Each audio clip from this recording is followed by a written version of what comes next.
Hello बच्चों, आप सभी का हमारे चैनल यूएस वर्चुअल कैंपस में बहुत बहुत स्वागत है।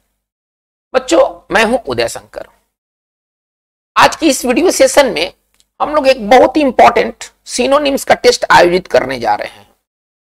इसमें आपको करना क्या है कि आपको टोटल 20 सिनोनिम्स से रिलेटेड फ्रेजेस दिए गए हैं। जो सिनोनिम्स करना है वो आपको कैपिटल लेटर में लिखा गया है और वो भाग जो है ना अंडरलाइन भाग है। तो जो अंडरलाइन भाग है, फ्रेज का जो भाग अंडरलाइन है, उसका आपको सिनोनिम्स खोजना है। टोटल 20 सिनोनिम्स का टेस्ट इसमें कंडक्ट किया जा रहा है। आपका स्कोर कार्ड इस प्रकार से तय किया गया है। अगर आप 0 से 6 स्कोर करते हैं, मतलब 0 से 6 सवाल के बीच अगर आप हैं बनाते हैं तो आप पुअर कैटेगरी में हैं, मतलब आपकी तैयारी को अच्छा नहीं कहा जाएगा। अगर आप 7 से लेकर के 12 तक, 7 से 12 तक बनाते हैं तो आप एवरेज कैटेगरी के स्टूडेंट हैं, मीडियोकर कैटेगरी के स्टूडेंट हैं। अगर आप 13 से 16 के बीच आते हैं तो आप बहुत अच्छे हैं, एक्सीलेंट हैं। और 17 से 20 अगर आपका इसका अगर स्कोर कार्ड आता है इस 20 सिनोनिम्स के टेस्ट में, तो आप जो है ना सुपीरियर है, मतलब कि अबव द बेस्ट। चलिए, अब आज के इस वीडियो सेशन में आपका स्कोर क्या होता है, आप पहले अपने आंसर सीट को वीडियो में बताया गया आंसर सीट से मैच कीजिए। आपका जो भी आप स्कोर करते हैं, जो भी आपका कैटेगरी आता है, पुअर, एवरेज, एक्सीलेंट, सुपीरियर, जो भी आता है, कमेंट बॉक्स में जरूर दें कि आपने क्या गेन किया। इससे हमको असेसमेंट मिलेगा कि हमारे जो रेगुलर ऑडियंस है वो कहां तक अपनी तैयारी में पहुंच पाए हैं। चलिए, तो let us start our business. हमारा फर्स्ट जो एक्सप्रेशन है वो क्या है? Uxorious husband. चलिए, इसमें आपको सिनोनिम्स तलाश करना है, ठीक है ना। इक्सोरियस का आपको सिनोनिम्स तलाश करना है। ऑप्शन ए में है हेनपैक्ड, बी में है fondly and foolishly doting on his wife, C में है गिल्टी ऑफ इनफाइडेलिटी और डी में है सस्पिशियस। यदि कोई अगर हस्बैंड, अगर इक्सोरियस हस्बैंड है तो वो किस प्रकार का हस्बैंड है? हेनपैक्ड है, fondly and foolishly doting on his wife है, गिल्टी ऑफ इनफाइडेलिटी है और सस्पिशियस है। आपको 4 में से एक तलाश करना है कि इस तरह का हस्बैंड को हम क्या कहेंगे जो इक्सोरियस हस्बैंड होगा। बच्चों, आपको समय लीजिए, आप वीडियो को पॉज करके बनाइए क्योंकि वीडियो थोड़ा सा तेजी से आगे बढ़ेगा, ठीक है ना। इसके बाद आप अपने आंसर को वीडियो में बताए गए आंसर से आप मैच कर ले। बच्चों, इसका राइट आंसर होना चाहिए बी। देखिए, इक्सोरियस कौन होते हैं? इक्सोरियस हस्बैंड कौन होते हैं? जो कि अपने वाइफ को बहुत प्यार करते हैं लेकिन मूर्खता पूर्वक प्यार करते हैं, ठीक है ना। मतलब वो अपने मतलब वाइफ के पीछे भागते चलते हैं, है ना, उसको बहुत प्यार करते हैं, आप ऐसे समझिए। तो fondly and foolishly doting on his wife. Dote on का मतलब होता है प्यार करना, डॉट ऑन का मतलब सिंपल मतलब होता है प्यार करना, लेकिन सब फुलिशली प्यार करते हैं, ठीक है ना। हेनपैक्ड का मतलब क्या होता है? जोरू का गुलाम, यानी कि जैसी पत्नी कहेगी वैसा अगर वो करता है तो वो हेनपैक्ड है। जोरू का गुलाम का अंग्रेजी यही है, हेनपैक्ड, जो कि इसका मतलब इक्सोरियस का मतलब नहीं। इक्सोरियस का मतलब आदेश मानने से नहीं है, इक्सोरियस का मतलब प्यार करने से है। तो जो अपनी पत्नी को बहुत प्यार करे उसको इक्सोरियस हस्बैंड कहते हैं। देखिए, इक्सो जो है ना, ये रूट वर्ड है ना, ये वाइफ से रिलेटेड है।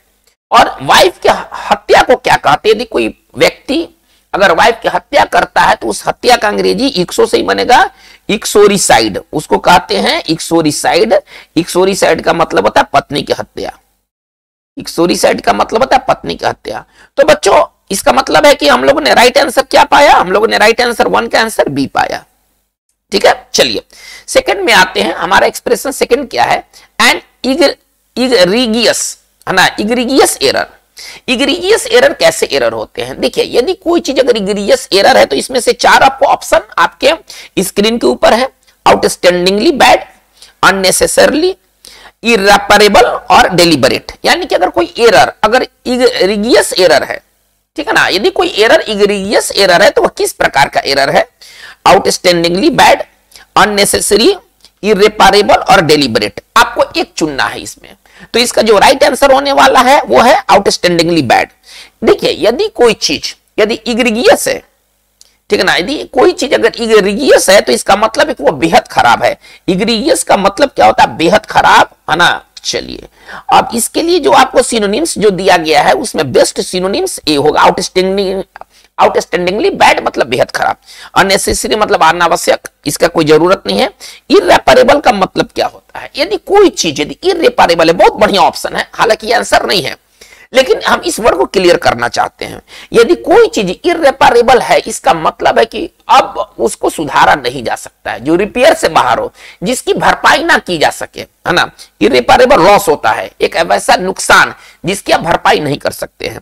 तो जिसकी भरपाई ना हो वो इरेपारेबल हाना कहलाता है। जैसे कि कोई महान व्यक्ति का मर जाना, अब कोई महान व्यक्ति गुजर गया, मर गया, वो नहीं है, अब उसकी भरपाई आप कर सकते हैं? नहीं कर सकते हैं। वो लॉस कौन सा लॉस होगा? इसका कोलोकेशन बहुत ही फेमस कोलोकेशन है, इरेपारेबल, है ना। इसको पढ़ेंगे, इरेपारेबल लॉस, यानी कि वैसा नुकसान जिसकी आप भरपाई नहीं कर सकते हैं। डेलिब्रेट का मतलब होता है जानबूझकर, डेलिब्रेट का मतलब होता है जानबूझकर।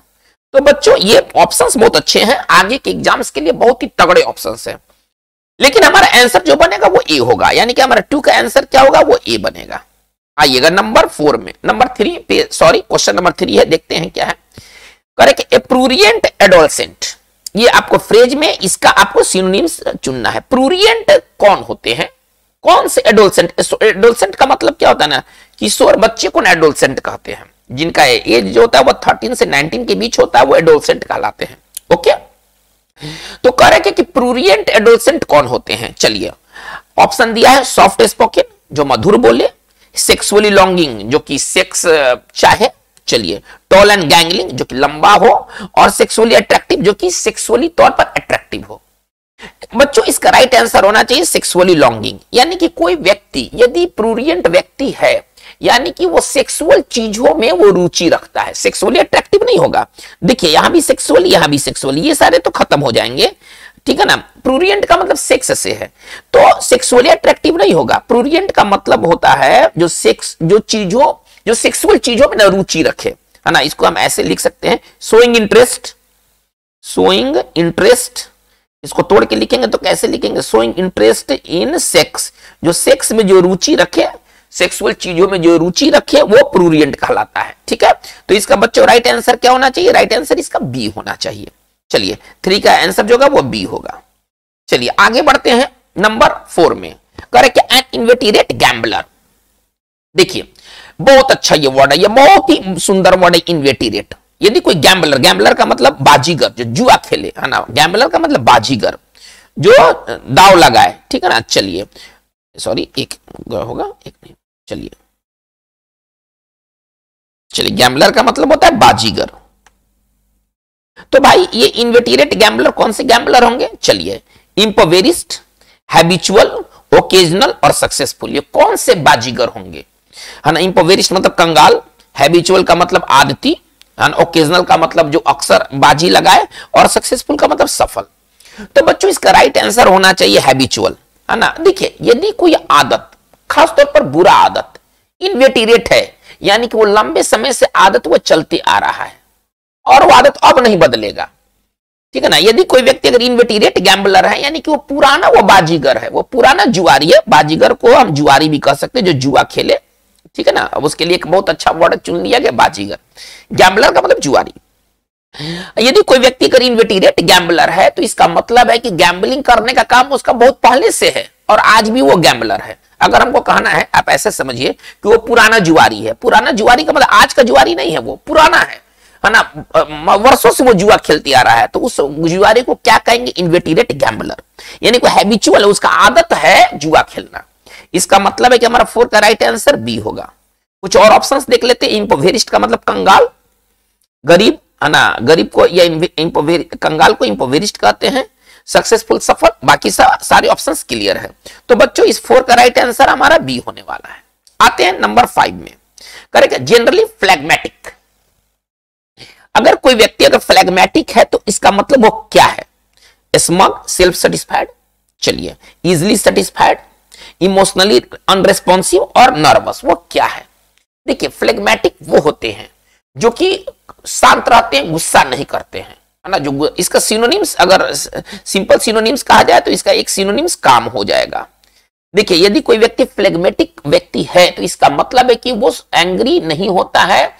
इसका मतलब है कि इसका राइट आंसर सी होना चाहिए, इमोशनली अनरेस्पॉन्सिव, ठीक है ना, भावनात्मक रूप से वो रिस्पॉन्स नहीं करता, मतलब ये नहीं कि तुरंत रोने लगा, तुरंत गुस्सा हो गया, इसमें एकदम काम रहता है, एकदम काम, अनरिस्पॉन्सिव रहता है, मतलब इमोशनल तौर पर वो अनरिस्पॉन्सिव है, रिस्पॉन्ड नहीं करता है।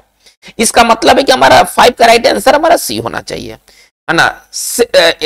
आत्मसंतुष्ट इसका हिंदी होगा।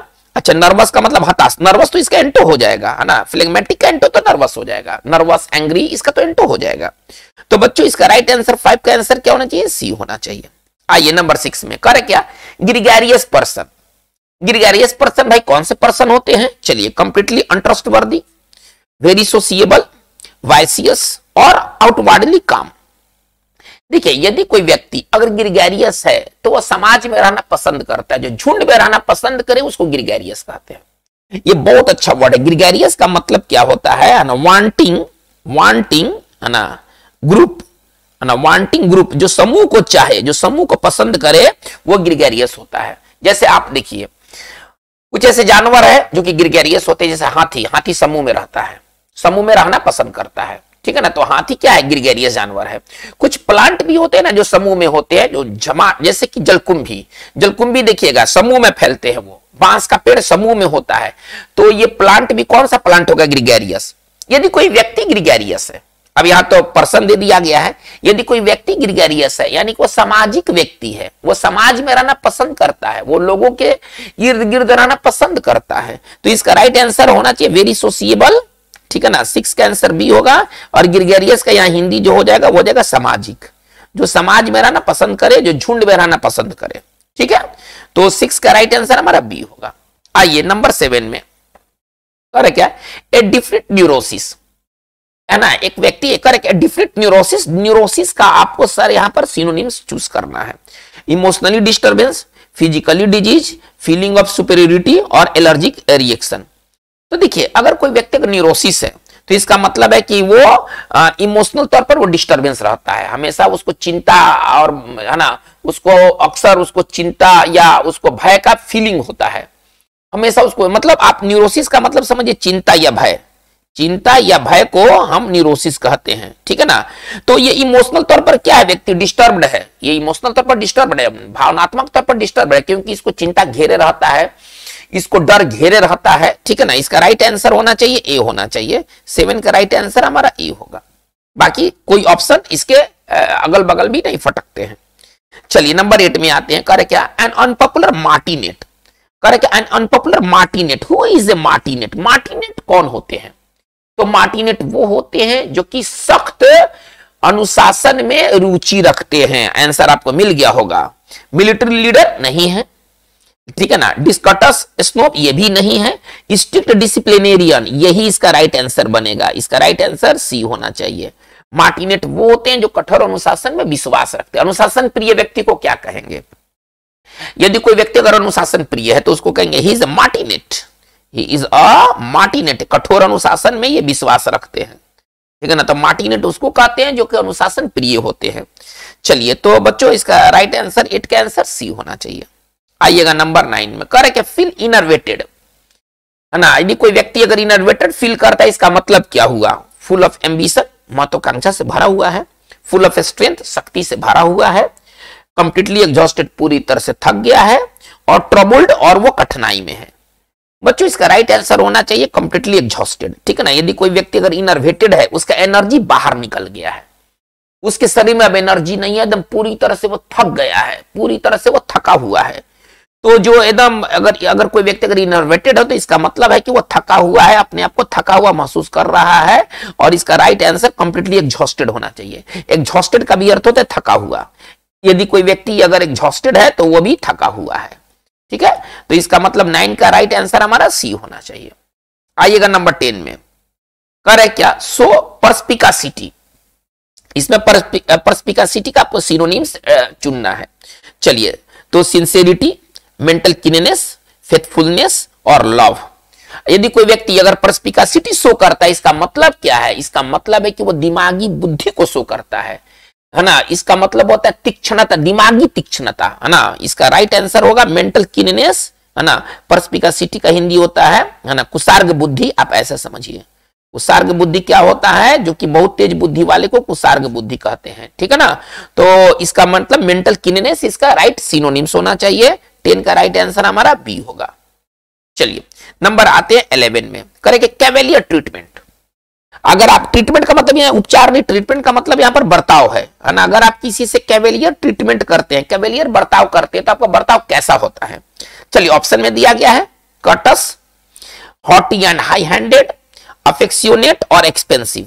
बच्चों इसका राइट आंसर होना चाहिए हॉटी एंड हाई हैंडेड, ठीक है ना।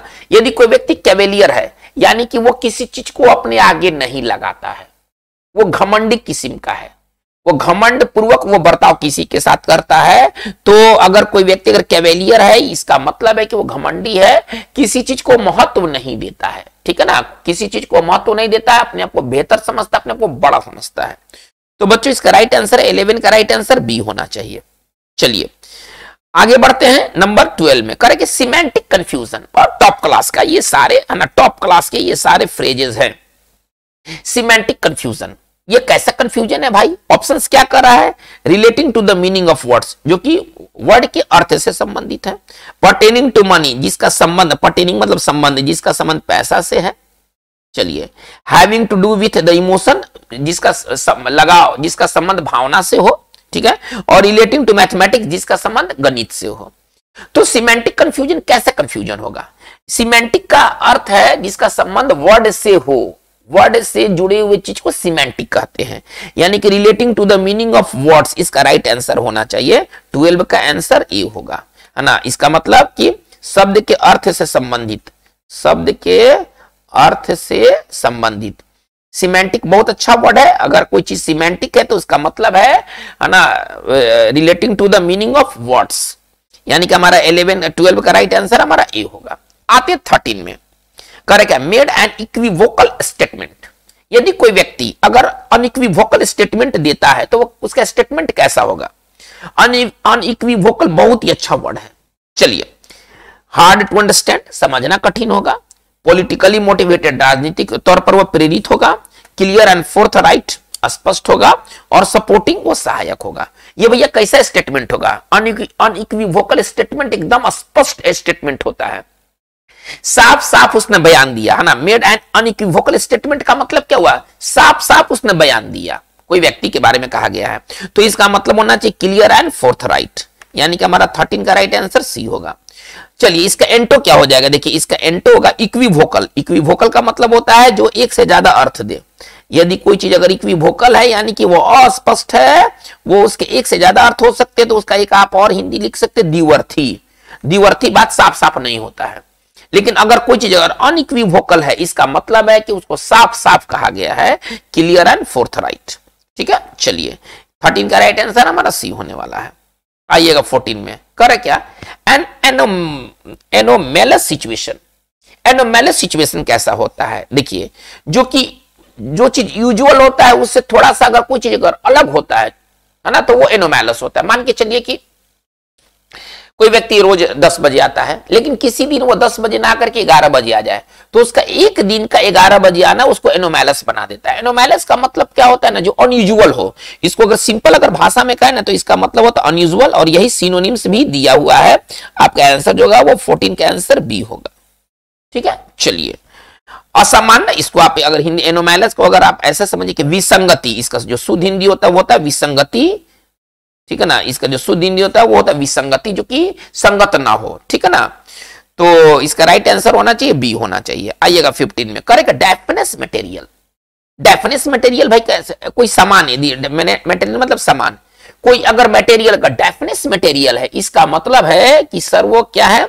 कलरफुल है, रंग बिरंगा है, एक्सपेंसिव है, महंगा है, ट्रांसपेरेंट पारदर्शी है, और सिंथेटिक संश्लेषित है।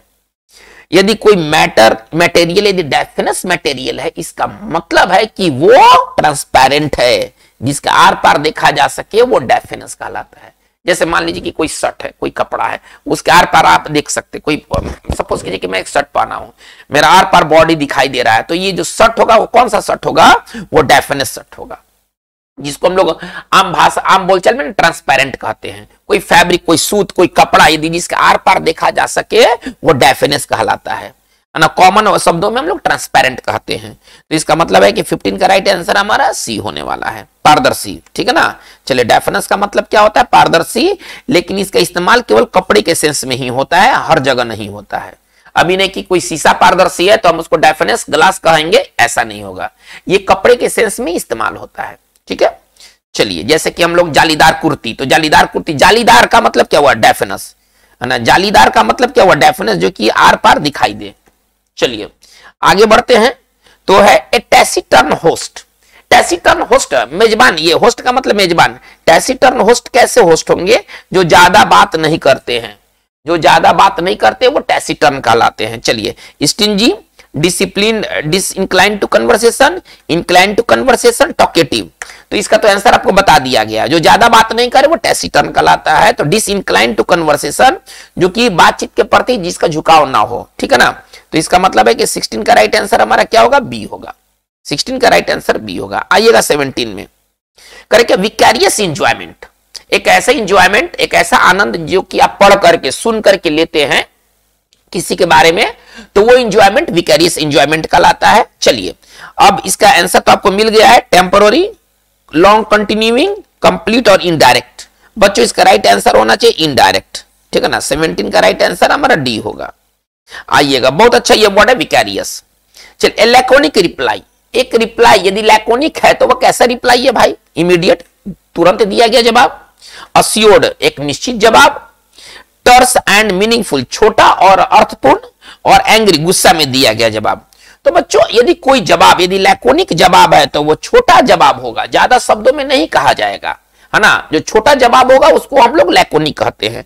तो इसका टर्स एंड मीनिंगफुल इसका राइट आंसर होना चाहिए। छोटा संक्षिप्त में जो जवाब दिया जाता है ना, वो लैकोनिक रिप्लाई होता है। इसका एंटो क्या होगा? जो शब्दों से भरा हुआ हो। लैकोनिक एंटो बहुत बार पूछा है, और लैकोनिक एंटो का भरबोस। भरबोस का मतलब क्या हुआ? शब्दों से भरा हुआ। लंबा चौड़ा जवाब को भरबोस रिप्लाई कहेंगे, शब्दों से भरा हुआ। अच्छा, लैकोनिक का मतलब क्या होता है? जो कम शब्दों में कहा गया हो, है ना। कम शब्दों में, अगर जिसका संबंध कम शब्दों से है वो लैकोनिक है, और जिसका संबंध बहुत ज्यादा शब्दों से वो भरबोस है। चलिए, नंबर आते हैं नंबर 19 में। Correct, to malign his friend. Malign का मतलब क्या होता है? अगर आप किसी को मलायन करते हैं, आप उसको बदनाम करते हैं। ठीक है ना।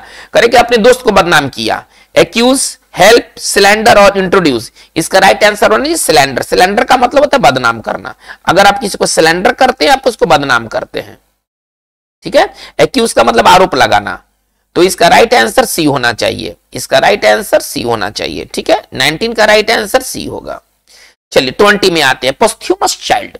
यदि कोई चाइल्ड, यदि पोस्थ्यूमस चाइल्ड है तो भैया कैसा चाइल्ड होगा? कैसा बच्चा होगा? फिजिकली वीक, कमजोर बच्चा होगा। ब्रिलियंट, बहुत तेज बच्चा होगा। Born after death of the father, जो पिता के मरने के बाद जो जन्म लिया होगा। और इलेजिटिमेट, अवैध बच्चा होगा, है ना। इलेजिटिमेट का मतलब नाजायज। इलेजिटिमेट का मतलब नाजायज। तो बच्चों इसका राइट आंसर होना चाहिए सी, है ना। यदि कोई बच्चा अपने पिता के मृत्यु के बाद जन्म ले तो वो कहलाता है पोस्थ्यूमस, है ना। पोस्थ्यूमस चाइल्ड का मतलब अब उसका पिता अब नहीं है। तो बच्चों ये हमारा 20 टोटल क्वेश्चन का सीरीज रहा। आपको ये वीडियो कैसा लगा? अगर आपको ये वीडियो अच्छा लगा हो तो अपने ग्रुप में जरूर शेयर करें, वीडियो को लाइक करें, सब्सक्राइब करें। यदि अभी चैनल को सब्सक्राइब नहीं किया है तो यूएस वर्चुअल कैंपस पर आप बने रहें। आपको आगे आने वाले दिनों में और भी अच्छे आपको वीडियो देखने को मिलेंगे। आज की बात बस इतना ही। Thank you very much.